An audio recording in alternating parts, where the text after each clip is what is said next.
कपड़े डाले थे उन्होंने, आईडी कार्ड दे अपना। इन कायर पाकिस्तानी आतंकवादियों ने बहुत बड़ा गुनाह किया है। Unless we talk to our neighbors, we will not be able to solve. लोगों को ढूंढ लाया जाएगा और मार भी दिया जाएगा। सिर्फ राजनीति करने के लिए आप भाषण देते रहो कि साहब शांति आ गई, 370 हटाने के बाद शांति आ गई। कहां से शांति आई बताइए? केंद्र सरकार आतंकवाद को कम नहीं कर पाई है। ये तो मोदी है, घर में घुस के मारता है।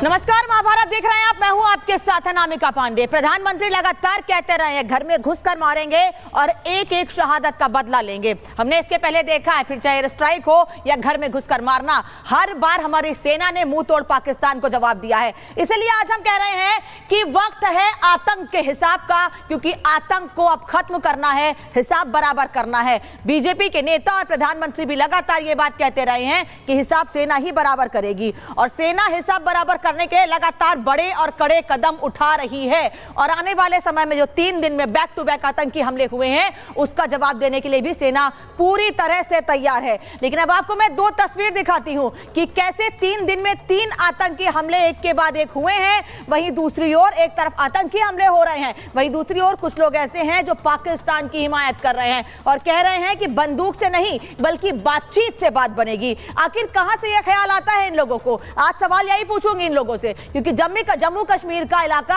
अब आतंकियों के निशाने पर हमेशा से रहा है। लेकिन 370 हटने के बाद घाटी की तस्वीर और हालात बदले हैं, सुधरे हैं, इससे इनकार नहीं किया जा सकता है और वहां के लोग भी ये चीज महसूस करते हैं। लेकिन पाकिस्तान इसी से अपना आपा खोता जा रहा है। ये 2 तस्वीर आप देख रहे हैं। एक पड़ोसी देश पाकिस्तान आतंकी हमले कर कश्मीर की फिजा खराब करने का सफल प्रयास करता रहा है और सुरक्षा बल उनकी इस मंशा को नाकाम करते रहे हैं। नरेंद्र मोदी के देश के प्रधानमंत्री के रूप में तीसरी बार शपथ लेने के बाद मानो पाकिस्तान पूरी तरह से बौखला गया है। तभी तो 9 जून से आज तक 3 आतंकी हमले हुए हैं, लेकिन हमारी सेना ने इन आतंकियों का हिसाब बराबर कर दिया है। एक तरफ सेना आतंकवादियों को मुंहतोड़ जवाब दे रही है, तो वहीं दूसरी ओर हमारे देश के ही कुछ नेता ऐसे हैं जो पाकिस्तान की जुबान बोल रहे हैं और उनसे हमदर्दी दिखा रहे हैं। आज महाभारत में पाकिस्तान के लिए सॉफ्ट कॉर्नर रखने वाले नेताओं से सवाल होंगे, लेकिन उससे पहले आपको दिखाते हैं कि पाकिस्तान के हमदर्द आतंक पर कैसे सियासत कर रहे हैं और कैसे इस संवेदनशील मुद्दे पर लगातार राजनीति से बाज नहीं आ रहे हैं। लेकिन उससे पहले आपको कुछ तस्वीरें दिखाती हूं कि कैसे आतंकी हमले हुए 3 दिन में बैक टू बैक और सेना से मुठभेड़ लगातार किस तरह से हुई और सेना ने मुंहतोड़ जवाब दिया है। एक तरफ दोनों ओर से जोरदार फायरिंग लगातार जारी है। कठुआ जम्मू कश्मीर की तस्वीर आपको हम दिखा रहे हैं, जहां फायरिंग लगातार हुई और कठुआ में 2 आतंकी मार गिराए गए। इसके अलावा अगली तस्वीर चेतन दिखाइएगा कि कैसे आतंकियों से मुठभेड़ भी जारी है। इसके अलावा डोडा में भी आतंकियों से मुठभेड़ की तस्वीर सामने आई। इस दौरान ट्रैफिक को भी रोक दिया गया, क्योंकि जो लोग वहां से निकल रहे थे उन्हें किसी तरह की कोई दिक्कत ना आए, इसका भी पूरा ख्याल रखा गया है। तो ये तस्वीर दिखाने के साथ साथ आपको मैं ये दिखाती हूँ कि इस पूरे मामले पर एक तरफ कठुआ, डोडा और रियासी में आतंकी हमले हुए, वहीं दूसरी ओर हमारे देश में लोग दोस्ती का हाथ बढ़ाने की बात कह रहे हैं और कह रहे हैं कि इन लोगों से बंदूक से नहीं बल्कि बातचीत करनी चाहिए, तभी स्थितियां सुधरेंगी। अब मैं आपको दिखाती हूं कि वो कौन कौन से नेता हैं जो ऐसे बयान दे रहे हैं। सबसे पहले मैं आपको दिखाती हूं कि क्या कह रहे हैं फारूक अब्दुल्ला, जो कि एनसी के अध्यक्ष हैं। बातचीत करो, मिलिट्री एक्शन से क्या हासिल होगा, वो सीधे सीधे कह रहे हैं। वहीं वे कह रहे हैं कि बड़े भाई को बड़ा दिल दिखाकर बात करना चाहिए, यानी भारत बड़ा भाई है और बड़े भाई को बड़ा दिल दिखाकर बात करनी चाहिए। ये ख्याल आते कहां से हैं इन लोगों को, सवाल ये है। कविंदर गुप्ता इनको जवाब दे रहे हैं और कह रहे हैं कि सेना पर भरोसा करो, आतंकियों को छोड़ेंगे नहीं बीजेपी के नेता, और बीजेपी लगातार बार-बार ये बात कह रही है। उमर अब्दुल्ला, फारूक अब्दुल्ला के बेटे और एनसी के नेता क्या कह रहे हैं, उन्हीं की जुबान बोल रहे हैं। कह रहे हैं कि बंदूक खामोश करनी है तो बातचीत का माहौल बनाइए। और ये लोग हमेशा से पाकिस्तान से बातचीत की हिमायत करते रहे, लेकिन पाकिस्तान क्या बातचीत से सुधरेगा या सुधरा है पाकिस्तान से, ये सवाल आज मैं पूछूंगी। साथ ही रामदास अठावले केंद्रीय मंत्री ये कह रहे हैं कि घटनाएं होती रही तो पाक के साथ युद्ध भी हो सकता है, ऐसी स्थितियां बन सकती हैं कि पाकिस्तान के साथ युद्ध हो जाए। वहीं सचिन पायलट कांग्रेस के नेता कह रहे हैं कि सिर्फ दुख जताना काफी नहीं है, सबक सिखाना होगा। यही बात तो प्रधानमंत्री कहते हैं, तो ये सवाल पूछते हैं कि सबूत ला कर दीजिए। जितेंद्र सिंह केंद्रीय मंत्री कह रहे हैं कि प्रशासन और पीड़ित के लगातार संपर्क में है सरकार और लगातार उनसे बातचीत की जा रही है। तो ये बयानबाजी लगातार जारी है। नेता एक के बाद एक बयान दे रहे हैं और कह रहे हैं कि भाई इनसे बातचीत कीजिए, बातचीत करेंगे तो हल निकलेगा। लेकिन बीजेपी के नेता कह रहे हैं बातचीत समाधान नहीं है, घर में घुसकर मारा है और आगे भी मारेंगे। रिपोर्ट देखिए कैसे सियासत हो रही है, चर्चा को आगे बढ़ाएंगे।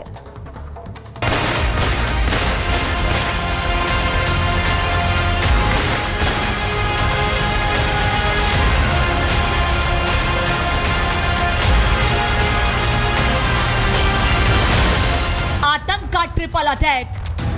जैसे मोड़ से गाड़ी आगे बढ़ी, एकदम से गोली चलने की आवाज़ आई। हम पीछे बैठे हुए थे। 60 घंटे 3 हमले 10 मौत। तो क्यों अभी तक पाकिस्तान को सबक सिखाने का काम जो है वो केंद्र सरकार नहीं कर रही? बात नहीं, अब हिसाब होगा। इन लोगों को ढूंढ तो लाया जाएगा और मार भी दिया जाएगा। आतंकी हिंदुस्तान की आत्मा को छलनी करने की नापाक साजिश रचे।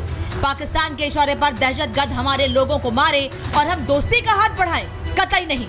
मगर देश में ही कुछ पाक के हमदर्द हैं जो आतंकिस्तान से बातचीत की वकालत कर रहे हैं। Unless we talk to our neighbors, we will not be able to solve the problem that we have here. Because these terrorists are coming over the border and they continue to come. Whichever government tomorrow is in here, we'll have to still face the same thing. जब आतंक और पाकिस्तान दोनों को अब उसी की भाषा में जवाब देने का वक्त है, तब फारूक अब्दुल्ला चाहते हैं कि हम दोस्ती का हाथ बढ़ाएं।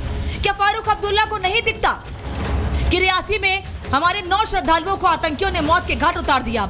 डोडा में आतंकियों ने सुरक्षा बलों की चेकपोस्ट पर फायरिंग कर 5 जवान और 1 ऑफिसर को घायल कर दिया। फिर 4 घंटे बाद कठुआ में पुलिस के काफिले पर फायरिंग कर ग्रेनेड फेंका। हमारे जवानों को चुनौती देने वाले 2 आतंकियों को कठुआ में मौत के घाट उतार दिया गया। सीआरपीएफ के एक जवान ने भी बलिदान दिया, मगर ये बेकार नहीं जाएगा।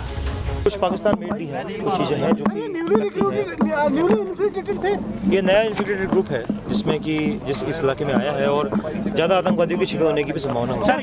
जब आतंकियों की गोलियों से हमारे जवान श्रद्धालु मारे जा रहे हैं तो क्यों ना उन्हें उन्हीं की भाषा में जवाब दे, जैसा पाकिस्तान को उरी और पुलवामा के बाद सबक सिखाया था। ये तो मोदी है, घर में घुस के मारता है। मोदी 3.0 का आगाज हो चुका है। उसी दिन बौखलाए आतंकियों ने रियासी में हमला किया। अब कठुआ और डोडा में भी वारदातों को अंजाम दिया, जिसमें सीधे तौर पर पाक का हाथ होने से कैसे इनकार किया जाए, क्योंकि मारे गए आतंकी से पाकिस्तान में बनी दवाइयां, इंजेक्शन और खाने का सामान मिला है। ऐसे में सेना ने ठान लिया है एक एक को ढूंढ कर ठोकेंगे। यहाँ पर इस वक्त हम देख रहे हैं कि सेना ऑपरेशन में जुटी हुई है और ये खबर मिल रही है, यह बड़ा अपडेट मिल रहा है। एक्सक्लूसिव तस्वीरें आपको दिखाएंगे कि जंगल के बीच अभी खबर आ रही सामने कि आतंकी लोकेट हो चुका है और इस वक्त यहाँ पर फायरिंग चल रही है। बीच में गोलियों की आवाज़ें सुनाई दे रही है, गोलियों की तड़तड़ाहट सुनाई दे रही है और सुरक्षा के लिहाज से यहाँ पर कड़े इंतजाम किए गए। जब पाकिस्तान अपनी हरकतों से बाज नहीं आ रहा, तब देश में बैठे कुछ नेता भी उसकी बोली बोलते हैं। सियासत के लिए शहीदों का अपमान और मनोबल गिराने की बात करते हैं। जम्मू कश्मीर का स्टेटस बदलने के बावजूद भी केंद्र सरकार आतंकवाद को कम नहीं कर पाई है। हैरानी की बात यह है कि इधर शपथ ग्रहण हो रहा था, उधर ये हमला हो रहा था, उधर क्रिकेट मैच चल रहा था। पार्टी को एक निर्णय लेना चाहिए, भारतीय जनता पार्टी को, कि आप किस तरह से इस समस्या का निर्वहन करेंगे। पुंछ राजौरी की ओर यहाँ पर गतिविधियाँ बढ़ी हैं, निश्चय ही चिंताजनक है। कठुआ में जो इस प्रकार का अटैक होना, इससे पहले रियासी में होना, खैर इन लोगों को ढूंढ तो लाया जाएगा और मार भी दिया जाएगा। सियासत के बहुत मौके मिलेंगे, लेकिन जब देश आतंक के खिलाफ खुलकर खड़ा है तो मोदी विरोधी कोसने वाली राजनीति और पाक की बोली कब तक बोलेंगे, क्योंकि अब वक्त बातचीत का नहीं, हिसाब करने का है। Bureau report, Republic Bharat. और वाकई अब वक्त बातचीत का नहीं, हिसाब बराबर करने का है। इसीलिए पूरे देश भर से आवाज उठ रही है कि पाकिस्तान का हिसाब करो, आतंकवाद का हिसाब करो। चर्चा के लिए मेहमान मेरे साथ जुड़े, परिचय करा दूं। Major Gaurav Arya, consulting editor, Republic Media Network, मेरे साथ जुड़ रहे हैं। शिवम त्यागी, प्रवक्ता है भारतीय जनता पार्टी के, मेरे साथ जुड़ रहे हैं। सुशील पंडित जी जुड़ रहे हैं, राजनीतिक विश्लेषक मेरे साथ। प्रोफेसर अखिल स्वामी, राजनीतिक विश्लेषक, स्टूडियो से ही मेरे साथ जुड़ रहे हैं। प्रेम कुमार जी, वरिष्ठ पत्रकार, स्टूडियो से मेरे साथ जुड़ रहे हैं। और अहमद अयाज जुड़ रहे हैं श्रीनगर से इस वक्त मेरे साथ, जो कि श्रीनगर, जम्मू कश्मीर की राजनीति के बारे में और वहां के हालातों के बारे में बेहतर बातचीत कर सकते हैं। आप सभी लोगों का बहुत बहुत स्वागत है। मेजर आर्या, पहला सवाल आपसे इसलिए क्योंकि राष्ट्रीय सुरक्षा का मुद्दा है और बैक टू बैक हमले जम्मू में 3 दिनों में हमले हुए हैं। कैसे टैकल किया जाए इन हमलों को? आपको नहीं लगता है कि यह दबाव बनाने की कोशिश है, बार बार बैक टू बैक 3 दिनों में हमले? थैंक यू अनामिका, बहुत बहुत धन्यवाद। एंड मैं ये कहना चाहूंगा कि सबसे पहली चीज, मैंने सुना फारूक अब्दुल्ला जी ने क्या बोला और कविंदर गुप्ता जी ने क्या बोला, एंड मैं दोनों से डिसएग्री करता हूँ। मैं कविंदर गुप्ता जी से भी डिसएग्री करता हूँ, फारूक अब्दुल्ला जी से भी डिसएग्री करता हूँ। मैं इसलिए डिसएग्री करता हूँ, फारूक अब्दुल्ला जी कह रहे हैं बात करो, ये बात करने से कुछ नहीं होगा। बात करनी चाहिए कश्मीर के लोगों से, वो हमारे भाई बहन है। कश्मीर की आवाम से बात करिए, लगातार उनके साथ एंगेजमेंट करिए, पहली चीज। और पाकिस्तान को ठोकना है। दूसरी चीज जो कविंदर गुप्ता जी ने बोली कि भाई आतंकियों को हम मार गिराएंगे, उससे कोई फर्क नहीं पड़ेगा। पाकिस्तान में लाखों मदरसे, लाखों की तादाद में, अगर पाकिस्तान हर मदरसे से 1 साल में 1 बच्चा भी भेजे, 1 साल में 1 बच्चा भी भेजे या 1 नौजवान भेजे आतंकवादी बनने के लिए, उसको ट्रेनिंग करके, तो 100 साल का असला उसके पास पड़ा हुआ है, वो भेजता रहेगा। आप मारते रहिए। क्या फौज ने पहले आतंकवादी नहीं मारे जो हम फोटो दिखा रहे हैं लाशों की? अभी हजारों मर गए कश्मीर में, हजारों मर गए आतंकवादी, पता ही नहीं। लश्कर के लश्कर, जैश के जैश वहां पे साफ हो गए। अभी तक बंद हुआ? नहीं बंद हुआ, क्योंकि चाहे जो भी सरकार हो, मैं कांग्रेस, बीजेपी, मैं इन चक्रों में नहीं पड़ता। मैं फौजी आदमी हूं, मुझे 2 रुपए का इंटरेस्ट नहीं है राजनीति में। लेकिन मैं आपको बता दूं कि we have been solving the wrong problem. जो फारूक अब्दुल्ला साहब कह रहे हैं बातचीत करो, पहले बात नहीं हुई थी? अटल जी नहीं गए थे बात करने के लिए, उन्होंने कारगिल कर दिया। मोदी जी ने भी इनवाइट करा था, क्या मनमोहन सिंह जी ने बात नहीं करी थी? उन्होंने भी बात करी थी। इनको चाहिए इंदिरा गांधी जी वाला इलाज। मैं आपको बताता हूँ, जो श्रीमती इंदिरा गांधी जी ने इलाज करा था ना 1971 में, इनको इंदिरा जी वाला इलाज चाहिए। और इनको ये प्यार मोहब्बत, बातें कर लो, एंगेजमेंट। इंदिरा गांधी जी ने जनरल सैम बहादुर से बात करी, general Sam Manekshaw the chief of army staff, बात करी आर्मी, नेवी और एयरफोर्स के चीफ से, बोला इस मुल्क के कर दो 2 टुकड़े, कहानी खत्म। ईस्ट पाकिस्तान बन गया बांग्लादेश। उसके बाद 1989 तक पाकिस्तान को सांप सूंघा था, पाकिस्तान ने कुछ नहीं करा था। इतना तगड़ा सबक सिखाया था। इनको श्रीमती इंदिरा गांधी वाली डोज चाहिए। मैं आपको ये बताता हूँ, इनको ये सब, अब ये फालतू की बातें हैं। आतंकवादी मार देंगे, मार दोगे तो मार दो, वो हजारों और भेज देंगे। और वहां पे कश्मीरी यूथ को मैं आखिरी एक छोटा सा एग्जांपल देना चाहता हूं Anamika, then I take a back seat, क्योंकि मैं पॉलिटिकल डिस्कशन में नहीं पढ़ता। ये जो आदिल अहमद डर था, जिसने पुलवामा की सुसाइड बॉम्बिंग करी थी, वो पाकिस्तान से थोड़ा आया था, वो तो लोकल था। उसको रेडिकलाइज कैसे हुआ? वो इंटरनेट से रेडिकलाइज हुआ, या मस्जिद में गया, या मदरसे में गया, या जमात इस्लामी के साथ बैठा, या किसी एक्स टेररिस्ट के साथ बैठा, करंट टेररिस्ट, कहीं ना कहीं तो उसको रेडिकलाइज हुआ है। तो ऐसे कितने आदिल अहमद डर हैं जो ऐसा कर सकते हैं? और आखिरी मेरा पॉइंट है, लोकल सपोर्ट के बिना आतंकवाद नहीं हो सकता। आतंकवाद कभी आइसोलेशन में नहीं होता। 26/11 के लिए भी यहाँ पे लोग आए थे जिन्होंने रेकी करी थी और बैकएंड का सपोर्ट था उनको। जो डेविड हेडली आया था, वो रेकी करने के लिए आया था इंडिया में। तो ये है, मैं बता रहा हूं, इनको चाहिए श्रीमती इंदिरा गांधी वाला इलाज। बस मैं यही कहना चाह रहा हूं, बाकी पॉलिटिकल बहस आप शुरू कर सकते हैं। ठीक है सुशील पंडित जी, मैं इसलिए आपसे रिएक्शन लूंगी। हम पॉलिटिकल बात कर रहे हैं और मेजर आर्या साफ कह रहे हैं कि वो पॉलिटिकल बात नहीं करेंगे इस मामले पर, वो नेशनल सिक्योरिटी पर ही बात करेंगे। जो फारूक अब्दुल्ला कह रहे हैं या उमर अब्दुल्ला कह रहे हैं कि गोली बंदूक से बातचीत नहीं होगी, भाई गोली बंदूक मत चलाइए, केवल बातचीत करिए, मिलकर बातचीत कीजिए, समस्या का समाधान हो जाएगा। पहली बार बातचीत हुई है, बातचीत तो पहले भी होती रही है, लेकिन कोई समाधान निकला नहीं है। अब वो फिर कह रहे हैं कि बंदूक गोली बंद कर दो और बात करो, सेना से हल नहीं निकलेगा। देखिए, ये पाकिस्तान की भाषा बोलने वाले और उनका एजेंडा चलाने वाले लोग इस देश में हैं।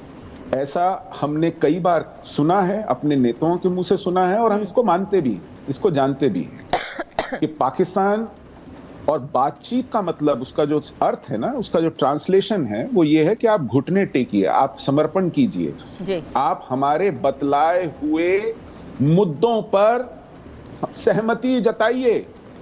बातचीत और किसी चीज के लिए नहीं। और आप इसको बातचीत मान रहे हैं।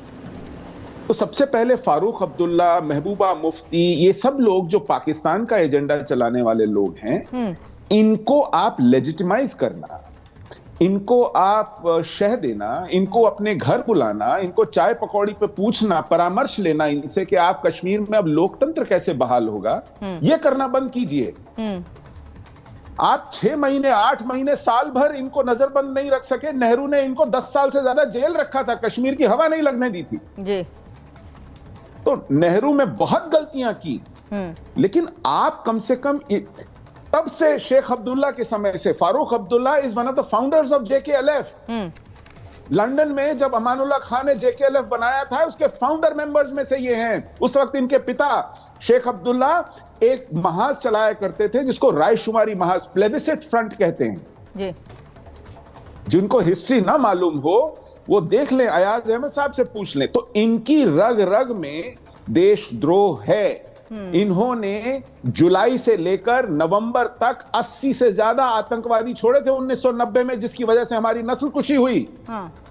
ये आर्टिकल में लिख करके इंद्रजीत भदवार ने मार्च 1990 के इशू में इंडिया टुडे में छापा है डिटेल्स के साथ। आज तक डिनाई नहीं हुआ है। तो हम किस खामो ख्याल में, किनके भरोसे कश्मीर को संभालने चले हैं? आप कश्मीर के विषय में नीतियों में निरंतरता रखिए। जो वहां जिहाद के पिछलग्गू हैं, जिहाद की पुष्टपनाही करने वाले लोग हैं, उसको खाद पानी देने वाले लोग हैं, उन पर नकेल कसिए, उन पर कॉन्सिक्वेंसेस दबाइए, बनाइए। और जो वहां का राष्ट्रवादी तबका है उसको आवाज दीजिए। आप वहां 3 कॉन्स्टिट्यूएंसीज हैं कश्मीर घाटी में, एक में भी आप चुनाव नहीं लड़ते हैं। कश्मीर में झंडे फहराने के बाद आप कहते हैं हमने सब कुछ कर दिया, करोड़ों टूरिस्ट भेज दिए, नोट बरसा दिए, इंफ्रास्ट्रक्चर बना दिया, नौकरियां दे दी, पढ़ाई लिखाई करा दी, वहां पर छात्रवृत्तियां बांट दी, घर लगा लिया लोगों को। जब ये सब नहीं किया था तब तो वहां आप चुनाव लड़ते थे।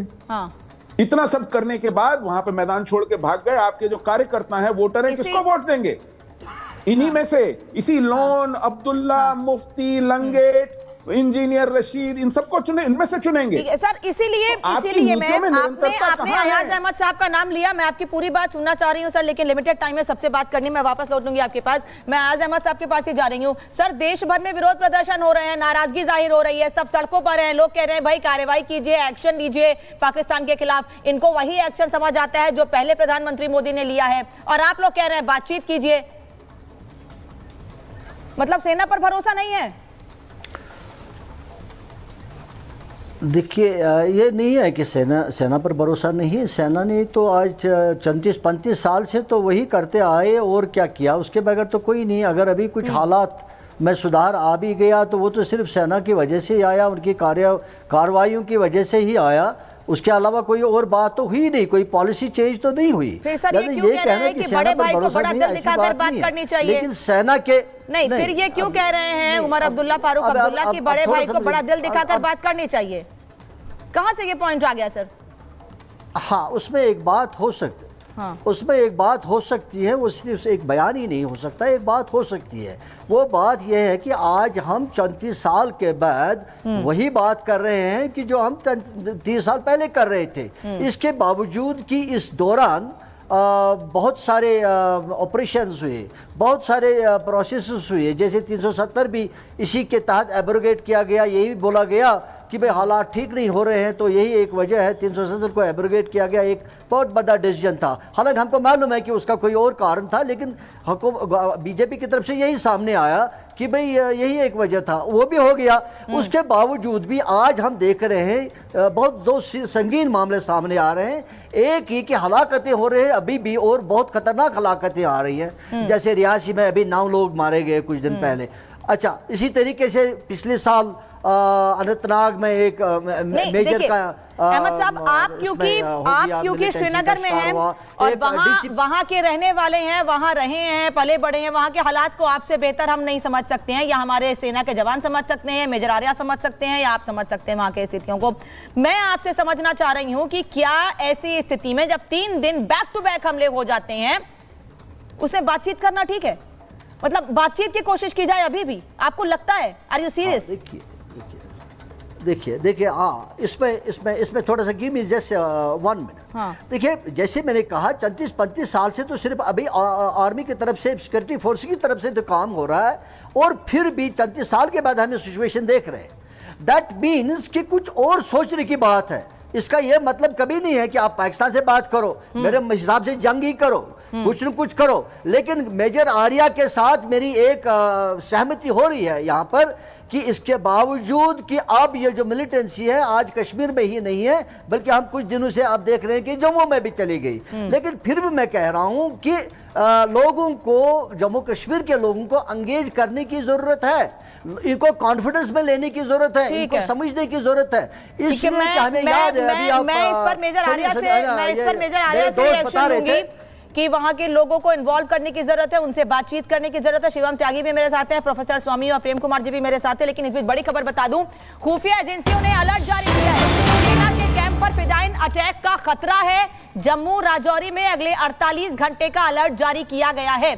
सुंदरबनी, नौशेरा, अखनूर, दोमाना में अलर्ट जारी किया गया है। एक तरफ बैक टू बैक 3 हमले हुए हैं, वहीं दूसरी ओर अब एक और अलर्ट जारी किया गया है। 48 घंटे में सेना के कैंप पर हमले का अलर्ट जारी किया गया है, और इसमें जो जगह हैं उनमें सुंदरबनी, नौशेरा, अखनूर, दोमाना शामिल हैं। गुरसिमरन इस वक्त मेरे साथ जुड़े हैं। गुरसिमरन, अलर्ट जारी किया गया, कुछ इलाकों के लिए सेना के कैंप पे हमला हो सकता है और फिदायीन हमले की बात कही जा रही है। क्या अपडेट है इसको लेकर? और मुठभेड़ की तस्वीर हमने आपको दिखाई, अभी क्या देख पा रहे हैं आप, क्या हालात है वहां पर, सर्च ऑपरेशन कैसे चल रहा है?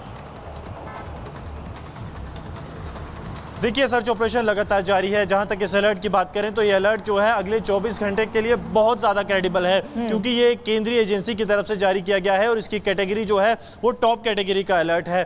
अगले 24 घंटे जो हैं वो हाईएस्ट ऑफ अलर्टनेस में हैं, 48 घंटे को हाई अलर्ट पे रखा गया है। इलाके कौन से हैं? ये चारों इलाके जो हैं एक सेंध में आते हैं, यानी कि जैसे ही आप दोमाना का इलाका जम्मू से क्रॉस करते हैं, फिर अखनूर आता है, अखनूर के बाद सुंदरबनी आता है, सुंदरबनी के बाद नौशहरा आता है, और बीच में जो है लाम का इलाका जो है वो आता है। ये पूरे जो 5 इलाके हैं, और यहाँ सबसे महत्वपूर्ण बात ये हुई है कि आज सुबह से इनमें 3 से 4 जगह पर सर्च ऑपरेशन चल रहा है। संदिग्ध आतंकियों की गतिविधि देखी गई है। हालांकि ये अलर्ट जो है ये इस गतिविधि को देखने से पहले ही केंद्रीय एजेंसी की तरफ से जारी किया गया था, लेकिन उसके बाद जब यहाँ पर संदिग्ध आतंकी देखे गए, उनकी मूवमेंट देखी गई है, उसके बाद सिक्योरिटी एजेंसीज इसको बड़े सीरियसली ले रही हैं, मान रही हैं कि ये 100% सही इनपुट है और अगले 24 घंटे में कोई बड़े प्लान जो है वो आतंकी कर सकते हैं, जिसको विफल करने के लिए अब सभी सैन्य संस्थानों को, प्रतिष्ठानों को हाई अलर्ट पर डाल दिया गया है। और जम्मू कश्मीर पुलिस ने भी अपने सभी जो अफसर हैं उन्हें ऑन ग्राउंड रहने को कहा है। स्पेशल ऑपरेशंस ग्रुप को जो है इसी तरफ डाइवर्ट कर दिया गया है ताकि मल्टीपल ऑपरेशन जो है वो लॉन्च किए जा सके। गुरसिमरन, धन्यवाद आपका इस जानकारी के लिए। मैं शिवम त्यागी के पास जाऊं। शिवम, एक तरफ अलर्ट जारी किया गया, दूसरी ओर बातचीत की वकालत कर रहे हैं कुछ लोग, कह रहे हैं भाई बातचीत कर लीजिए, गोली बंदूक से या सेना से कुछ नहीं होने वाला है। ये कहां से लाते हैं ऐसी हिम्मत बोलने के लिए ऐसी चीजें? देखिए, वो होता है ना कि ज़्यादातर आतंकवादी क्या होता है कि जब अपनी जान बचाने के लिए आते हैं तो वो शील्ड लेते हैं बच्चों की, महिलाओं की। हिंदुस्तान में भी एक तबका ऐसा है कि जब भी पाकिस्तान को बचाने की बात हो और तमाम तरह की चीजें हो या आतंकवाद को डिफेंड करने की बात हो तो वो शील्ड की तरह आकर खड़े हो जाते हैं। अभी जो है फारूक अब्दुल्ला के भाई मुस्तफा कमाल ने कल परसों ही कहा है कि हिंदुस्तान में जो आतंकवादी हमला होता है उसका सीधा सीधा हाथ जो है उसमें पाकिस्तान का नहीं होता है। फारूक अब्दुल्ला कहते हैं जो स्थितियां अभी इस समय जम्मू कश्मीर में जो हालात बने हुए हैं उसको देखते हुए जहां देश के साथ खड़ा होना चाहिए, देश की सेना के साथ खड़ा होना चाहिए, मैं कहता हूं कि तमाम तरह के हमारे आपस में जो है आपसी मतभेद हो सकते हैं, लेकिन जहां उनको खड़ा होना चाहिए वो कहते हैं नहीं नहीं बात करो। ऐसा लग रहा है जैसे स्ट्रैटेजिक प्रेशर बनाने की कोशिश की जा रही है इस देश पर। कोई प्रेशर नहीं बना सकते हैं आप, ये तो बात साफ है। और एक बात बिल्कुल ठीक है, इस देश ने बहुत बात की है ना, हमेशा ही बात की है, बात लगातार की है। मैं तो एक कदम और आगे कहता हूं, अटल जी छोड़िए, अगर शुरुआत की बात करें तो आदरणीय प्रधानमंत्री श्री नरेंद्र मोदी जी ने भी बात करने की कोशिश की, डायलॉग करने की कोशिश हुई, लेकिन डायलॉग के बाद अगर कोई इस तरह की स्थिति होती है तो माफ कीजिए, बात करना कोई इसका हल नहीं है। और बात करना अगर हल होता तो 3 दशकों में जिस तरीके से इस एरिया में खासतौर पर अगर मैं बात करूं तो 70,830 आतंकवादी घटनाएं हुई हैं। 70,000, 35,000 से ज्यादा जम्मू एंड कश्मीर के पुलिस के जवान शहीद हो गए। अगर बातचीत हल होती तो क्या ये स्थितियां बन जाती?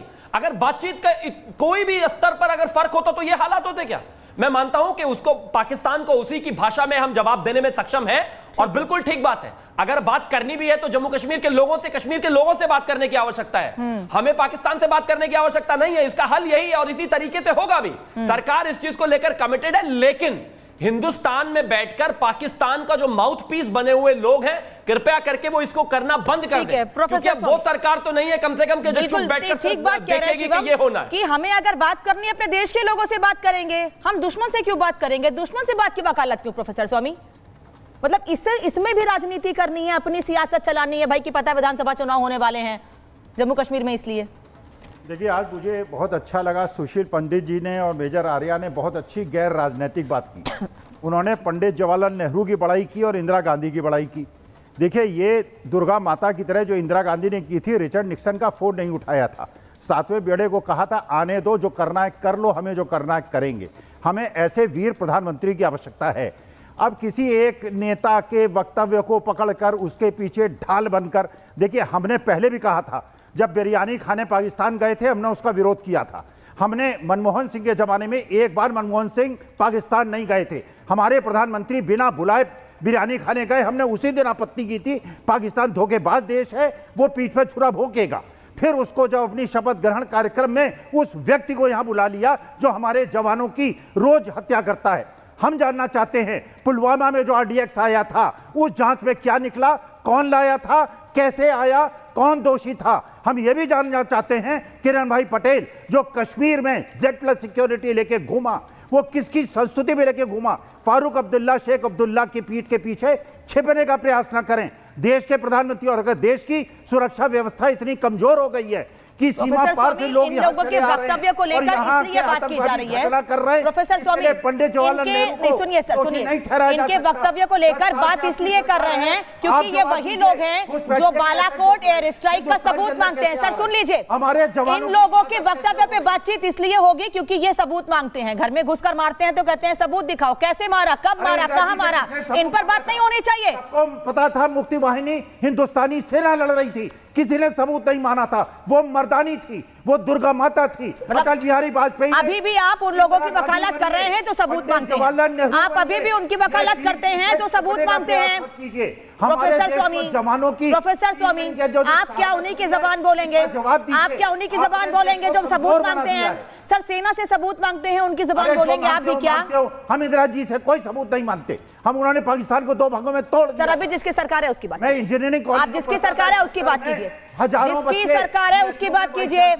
इंदिरा जी की बात, इंदिरा जी की बात आपने की, इंदिरा जी की बात मेजर आर्या ने भी की। सर जो बात वेलकम करने लायक है उसको वेलकम किया जाएगा, लेकिन जब हर चीज पे सवाल करेंगे, हर चीज पे राजनीति करेंगे, तब भी सवाल हम भी करेंगे। फिर मतलब यहाँ भी राजनीति कर रहे हैं क्योंकि पता है चुनाव आने वाले हैं विधानसभा के, तो आप कहिए हमको सबूत चाहिए, आप कहिए बातचीत कीजिए, क्यों नहीं लोकल लोगों के साथ बातचीत करें?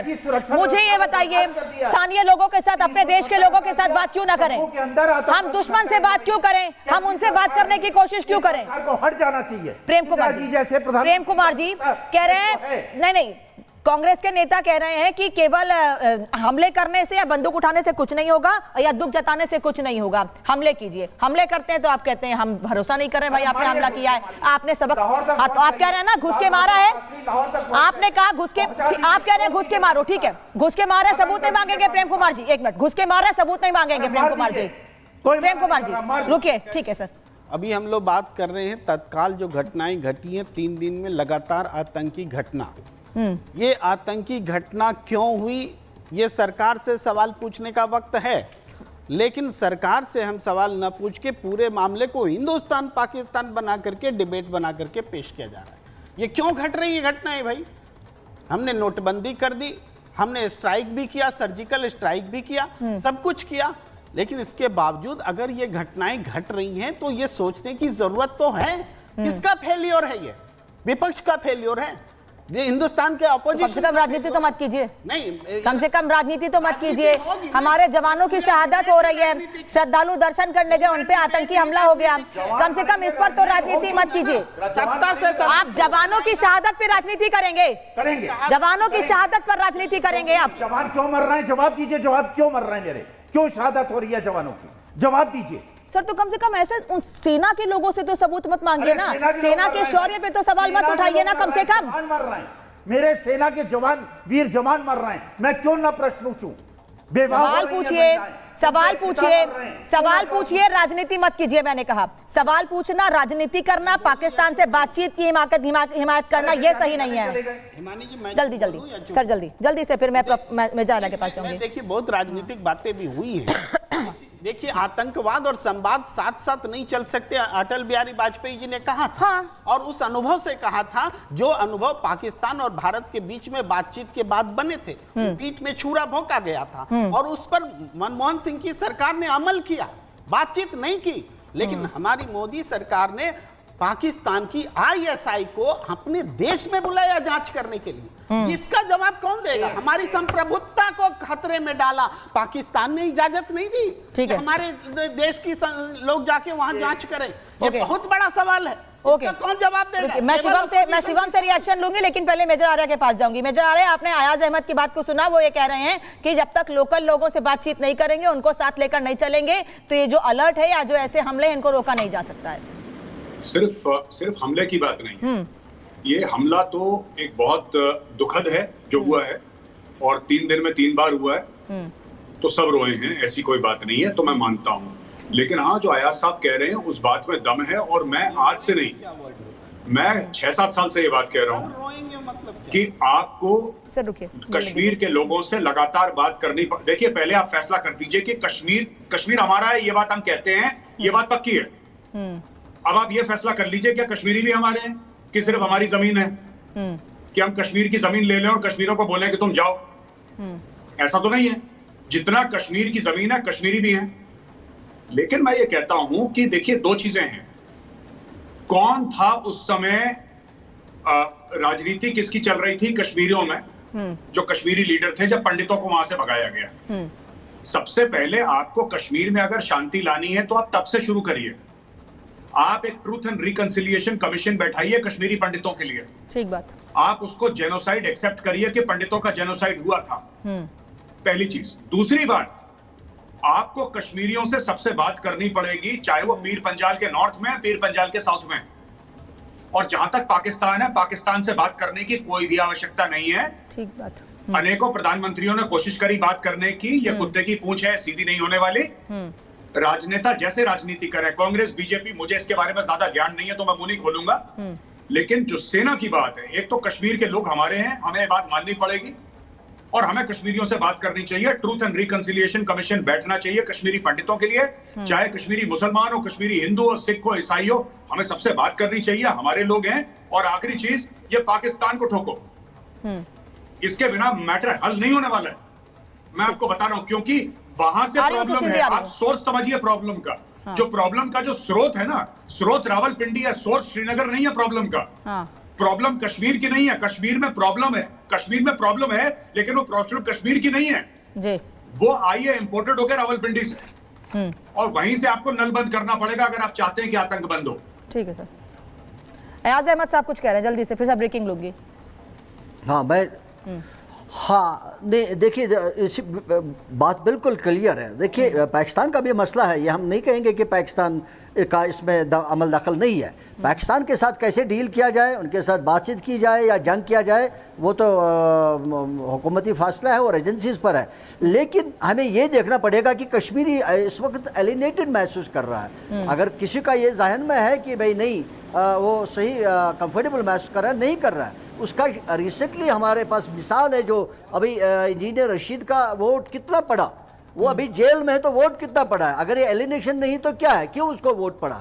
इसीलिए कि लोग महसूस कर रहे हैं, सप्रेस महसूस कर रहे हैं। इसीलिए लोगों को एंगेज करने की जरूरत है। हमको याद है जब 47 में कबालियों ने हमला किया, तब कश्मीरी खड़ा हुआ, हम कश्मीरी आए तैयार। या कश्मीरी, उसके पास कुछ नहीं था, लेकिन डंडा लेकर खड़ा हो गया कि हम कश्मीरी तैयार है। आज क्या वजह है? अगर आप ये कोई ये कहेगा कि भाई कश्मीरी मिलिटेंट के साथ मिला हुआ है या उसका सपोर्ट कर रहा है, क्या वजह हुआ है? कश्मीरी तो वही है जो 47 में था, कोई और नया चीज तो नहीं हुआ। एक ही चीज अगर चेंज हुई होगी, वो ट्रीटमेंट या पॉलिसीज में फर्क आई होगी, और जिसकी वजह से कश्मीरी महसूस एलिनेटेड महसूस कर रहा है। तो इसीलिए मैं दोबारा मेजर आर्या साहब की बात को दोहरा रहा हूं कि कश्मीरी को एंगेज करने की जरूरत है, उसके साथ बात करने की जरूरत है, उसको अपनाने की जरूरत है। शायद उससे कोई एक मसला तो हल हो जाएगी कि अपने लोग जो है वो एक कंपैक्ट रहेंगे, एक सही रहेंगे। बाकी पाकिस्तान के साथ डील कैसे किया जाएगा गवर्नमेंट देखेगी, दूसरी स्ट्राइक करेगी, तीसरी करेगी या जंग करेगी, वो किया जाएगा। आपकी इस बात पे मेजर आर्या और सुशील पंडित जी दोनों रिएक्ट कर रहे हैं। आपकी इस बात पे मेजर आर्या और सुशील पंडित दोनों लोग रिएक्ट कर रहे हैं। मैं सुशील जी से रिएक्शन लूंगी, फिर ब्रेकिंग लूंगी, फिर मेजर आर्या आपके पास आ रही हूँ।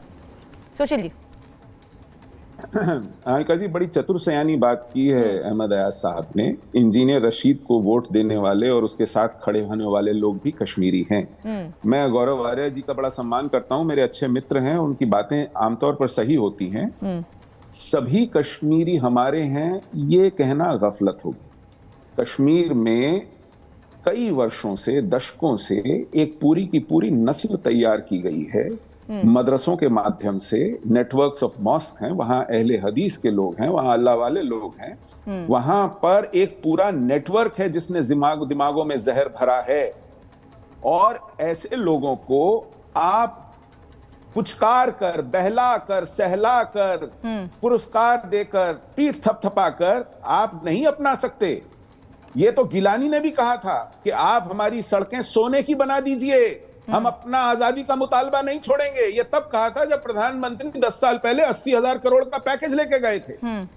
तो वहां ये लोग डंडे के यार हैं जो ऐसी भाषा करते हैं, जो भारत के तिरंगे को पांव से रौंदते हैं, जो पनाह देते हैं आतंकियों को, दहशतगर्दों को, जो जिहाद की पुष्टपनाही करते हैं, जो ओवरग्राउंड वर्कर हैं, जो कश्मीर की अलहदगी की बात करते हैं, उनके साथ आपको सख्त रवैया अपनाना पड़ेगा, उनसे कानून मनवाना पड़ेगा देश का, और उनको सजाएं देनी पड़ेंगी उनकी करतूतों की। आज तक मुझे बता दीजिए 10 साल में आपने हमारी नस्ल कुशी करने वाले, हमारे जेनोसाइड करने वाले कितने लोग फांसी पे लटकाए हैं?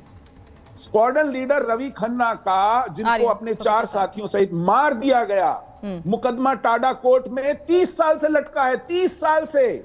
उसी यासीन मलिक पर क्यों नहीं पेशरफ्त हो रही है उसमें? ठीक है, गिलानी पर कौन सा मुकदमा चला? आपके सवाल पे मेरे साथ स्टूडियो में प्रोफेसर स्वामी है, राजनीतिक विश्लेषक, कुछ रिएक्ट करना चाह रहे हैं, लेकिन उससे पहले बड़ी खबर बता दूं। रियासी आतंकी हमले पर राजनीति करने वालों को मायावती ने बड़ा सवाल किया है। वो ये कह रहे हैं कि हमले पर सियासत नहीं होनी चाहिए। मायावती कह रही है कि केंद्र सरकार सख्त कदम उठाए, बीएसपी साथ है। केंद्र सरकार सख्त कदम उठाए, बीएसपी उनके साथ है। आतंकवाद के खिलाफ केंद्र सरकार सही कदम उठा रही है। अब सुन लीजिए प्रोफेसर स्वामी, मायावती भी विपक्ष में ही और कह रही है सरकार सही कदम उठा रही है और आगे जो भी फैसला लेगी हम उनके साथ हैं। देखिए, जो सुशील पंडित जी कह रहे हैं, ऐसे ही लोग कश्मीर के लोगों को एलिनेट करने के लिए जिम्मेदार हैं। मैं कश्मीर गया, मेरा पर्स वहां खोया, कश्मीरी लोग इतने अच्छे हैं, उन्होंने हजारों रुपए, मेरा पूरी रकम उसके अंदर थी, क्रेडिट कार्ड था। तो वो कश्मीरियों पे सवाल कहां खड़े कर रहे हैं? उन्होंने कश्मीरियों पे सवाल नहीं खड़े किए। जिस तरह के स्टेटमेंट देके ये एलिनेट करते हैं और इसके कारण वो ऐसे लोगों को वोट देता है जिसको वोट, कश्मीरी लोग सबसे प्यारे लोग थे हमारे देश के। इन लोगों ने 10 साल के अंदर, 27 साल में 17 साल इनकी सरकार रही है, इन्होंने हिंदू मुसलमान का नैरेटिव क्रिएट करके कश्मीरी जो सबसे पीसफुल थे, जो देशभक्त लोग थे, जो हिंदुस्तान की तरह जुड़े रहे, इन्होंने देश से उन्हें अलग कर दिया। ये टुकड़े टुकड़े गैंग के लोग। मेजर आर्या जी, मैं एक बात कहना चाहता हूं, थोड़ा सा मामला ना गड़बड़ हो गया यहाँ। मैं श्रीनगर को कश्मीर का हिस्सा नहीं मानता। श्रीनगर दिल्ली जैसा, it is just a colder version of Delhi, it's a concrete jungle. ठीक है, अगर आपको जाना है, और मैं कश्मीर के इंटीरियर्स में जा चुका हूँ, गाँव में। मैं भी जा चुका हूं। ठीक है, so I have gone through Kashmir, I am not talking about भी जा चुका है। अब मैं आपकी बात कहना चाहता हूं आपसे, सब लोगों से ये कहना कि, और मैं सुशील भाई से बिल्कुल अग्री करता हूं, और सुशील भाई मैं माफी चाहूंगा, मेरा वो कहने का मतलब नहीं था। जो आम कश्मीरी है, जो रेडिकलाइज नहीं है, उससे हम बात करिए। जो रेडिकलाइज है वो डंडे का यार है, पहली चीज। अलाउ मी टू क्लैरिफाई सुशील भाई, मेरा ये कहने का मतलब था। वो जब उन्होंने बात करी तब मुझे ध्यान आया कि मेरे मुंह से I think something else came out. तो एक तो ये बात है।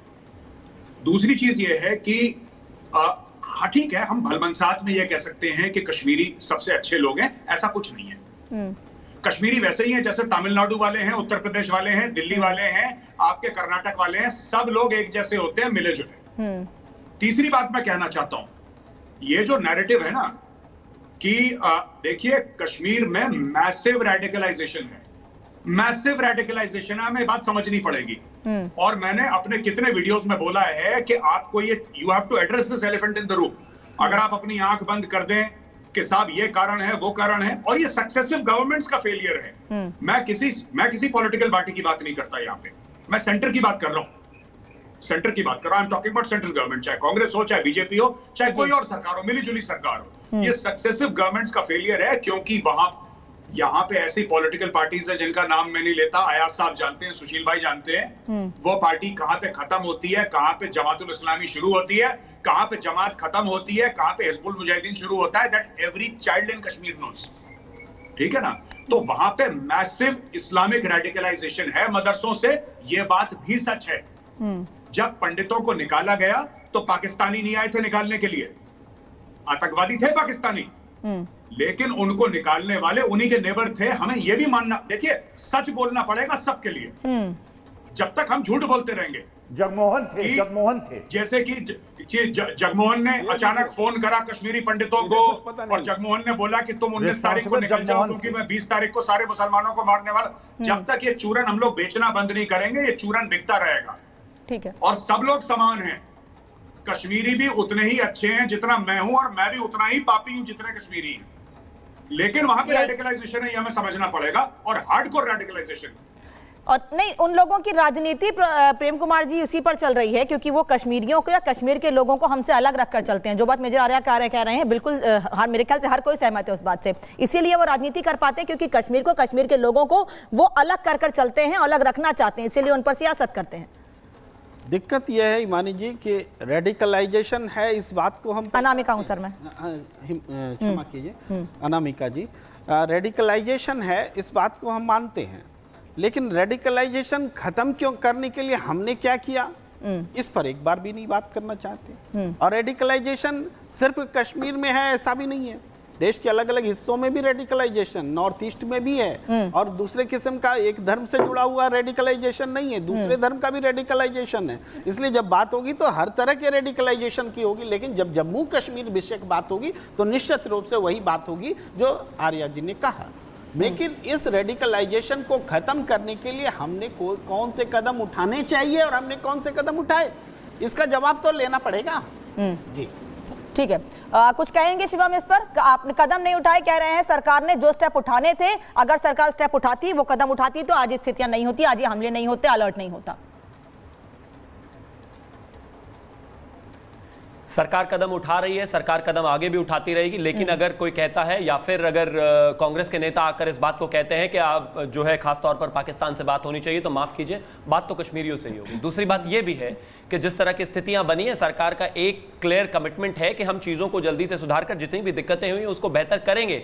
लेकिन इस समय सबसे इंपॉर्टेंट चीज यह भी है कि जिस तरीके की बयानबाजी हो रही है लगातार, वो नहीं होनी चाहिए और दुर्भाग्यपूर्ण है। और फिर से कहते हैं कि पूर्व में क्यों जाते हैं स्थितियां, मैं फिर से वही कहता हूं, ये बात करते करते करते करते ही हम जो है वहां पर 70-80 हजार हमले करा चुके हैं पिछले 35 साल में। बात लगातार करते हुए स्थितियां इस तरह की बनेगी तो उसमें कोई बहुत ज्यादा चेंज होने की आवश्यकता नहीं है। हाँ, जहां तक संवाद स्थापित करने की कश्मीर की है और जहां तक वहां की माली हालत सुधारने की बात है, चाहे वो 370 हटाने का विषय रहा हो, चाहे वहां पर टूरिज्म बढ़ाने का विषय रहा हो, चाहे वहां पर संवाद करने का विषय रहा हो, चाहे वहां पर पत्थरबाजी खत्म करने का विषय रहा हो, चाहे वहां पर जो तमाम लोग थे, तमाम जो ग्रुप्स थे, जो पिछड़ी जातियां थी, चाहे वो गुजर हो, बकरवाल हो, चाहे वहां पर और जातियां हो, उनके बच्चों को रिप्रेजेंटेशन देने का विषय हो, ये सब उसी का ही एक प्लान है। मैं मानता हूं कि लॉन्गर रन में सारी स्थितियां वो ये कह रहे हैं सुशील जी, शिवम रोक रही हूं आपको सुशील जी, लास्ट कमेंट ले रही हूं आपसे। वो ये कह रहे हैं जो दावे किए जा रहे हैं 370 के बाद, वो असल स्थिति है नहीं, वो केवल बातों में है, वो केवल राजनीति में है, असल हालात कुछ और है, वो ये कह रहे हैं। मेजर आर्या, आप तो कई बार श्रीनगर गए हैं, आप तो वहां की स्थिति देखते रहे हैं, पहले से अंतर आप खुद महसूस करते होंगे। मैं श्रीनगर, मुझे पसंद भी नहीं है श्रीनगर। एयरपोर्ट बडगाम में है, इसलिए मजबूरी में जाना पड़ता है। मैं त्राल जाता हूँ, मैं पुलवामा जाता हूँ, मैं अनंतनाग जाता हूँ, मैं दुनिया भर जाता हूँ, मैं श्रीलंका, तो मैं आप श्रीनगर छोड़ दीजिए, पहली चीज। दूसरी चीज ये है कि जहां तक पत्थरबाजी है, पत्थरबाजी जीरो हो गई। मैं वैली की बात कर रहा हूँ, मैं नॉर्थ ऑफ पीर पंजाल बात कर रहा हूँ। Let me be very specific. Jammu अलग है, कश्मीर अलग है, उनका कल्चर अलग है, उनके नैन नक्श अलग है, उनकी बोली अलग है, उनके खाने अलग है, उनके मसाले भी अलग है। तो जम्मू और कश्मीर का कोई मेल नहीं है, बीच में पीर पंजाल है। ये सिर्फ नाम का जम्मू और कश्मीर है। कश्मीरी बिल्कुल अलग है, जम्मू बिल्कुल अलग है। मैं कश्मीर की बात कर रहा हूं। पहली बात, पत्थरबाजी बिल्कुल खत्म हो गई है। ओके, ये बात सच है। हाँ। हुर्रियत की दुकान बंद हो गई, ये बात सच है। हाँ। टेरर अटैक्स कश्मीर वैली में कम हो गए, बहुत कम हो गए, ये बात भी सच है। ठीक है, खत्म हो गए बिल्कुल नहीं, ऐसा नहीं है कि खत्म हो गए। ये बात गलत होगी अगर मैं कहूं खत्म हो गए, लेकिन खत्म हो गए, कम हुए। एक छोटी सी बात मैं कहना चाहता हूं, जब मैं सेना में था तब अटैक कश्मीर में नहीं होते थे, इसी एरिया में होते थे जहां पे आज हो रहे हैं। मैं 1998 1999 की बात कर रहा हूं, सूरनकोट में ऑपरेशन सर्फराज हुआ था मेरे फौज छोड़ने के बाद। ठीक है, मेजर आर्या, मैं रोक रही हूं, सॉरी सर, टाइम कम है, मैं रोक रही हूं आपको। आप सभी का बहुत बहुत धन्यवाद जुड़ने के लिए, समय देने के लिए महाभारत में।